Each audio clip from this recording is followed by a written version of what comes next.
সারা দেশে তাপদাহের প্রভাব পড়েছে ফল ফসলেও। হিট স্ট্রোকের ভয়ে দিনে কাজ করছেন না শ্রমিকরা। রাতে গরম কম থাকায় ধান কাটছে অনেকে। আমলিচুর গুটি শুকিয়ে ঝরে যাওয়ায় ফলন নিয়ে চিন্তিত বাগান মালিকরা। শরীয়তপুর ও মেহেরপুর প্রতিনিধির তথ্য ছবিতে মাসুম আলিসার প্রতিবেদন। ওয়ালটন এয়ার কন্ডিশনার এক্সচেঞ্জ অফারে স্প্লিট এসিতে 23,000 টাকা পর্যন্ত নিশ্চিত ছাড়। শরীয়তপুরের প্রধান ফসল হলো ইরি বোরো। এরই মধ্যে বেশিরভাগ ক্ষেতের ধান পেকে গেছে। সদর উপজেলার চরকাশাভ গ্রামের আজিজুল হক শিকদার এবছর প্রায় 10 একর জমিতে ইরি বোরো আবাদ করেছেন। ফলনও হয়েছে ভালো, তবে শ্রমিক সংকটে ধান নিয়ে বিপাকে পড়েছেন। গত কয়েকদিনের প্রচণ্ড তাপদাহে হিট স্ট্রোকের ভয়ে দিনের বেলায় কাজ করতে রাজি হচ্ছেন না শ্রমিকরা। গরম কিছুটা কম থাকায় রাতে ধান কাটছে শ্রমিকরা।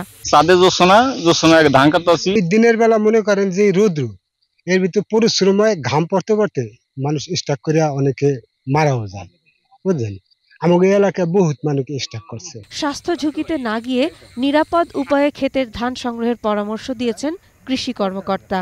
পানীয় জাতীয় খাবার বা স্যালাইন খাওয়ার জন্য আমরা তাদেরকে উদ্বুদ্ধ করতেছি এবং যতটা পারবে যে কিছুক্ষণ পরপর 1 ঘন্টা বা 1.5 ঘন্টা পরপর যেন অন্তত একটু গাছের ছায়া বা যে কোনো ছায়া জায়গায় যেন তারা একটু রেস্ট নিতে পারে। তীব্র তাপদাহে বিপর্যস্ত মেহেরপুরের জনজীবন। ফল ফসলেও পড়েছে তাপদাহের প্রভাব। আম, লিচুর গুটি শুকিয়ে ঝরে যাওয়ায় চিন্তিত বাগান মালিকরা। কৃষি বিভাগের পরামর্শে গাছের গোড়ায় সেচ ও পানি স্প্রে করেও রক্ষা করা যাচ্ছে না আম, লিচুর গুটি। মোকল কম এসেছিল, তারপরে যা এসেছিল মেঘাটো পানি হইলে খরানের অতিরিক্ত তাপের জন্য সব কেটে গেল। আমাদের মেহেরপুর জেলার 10% আম আছে, আম তাপমাত্রা কেটে গেছে। 100%-এর ভিতরে লিচু আপনার 50% কেটে গেছে। তীব্র তাপদাহ থেকে আম, লিচুর গুটি রক্ষা করতে বাগান মালিকদের গাছের গোড়ায় রিং করে সেচ দিতে বলা হচ্ছে।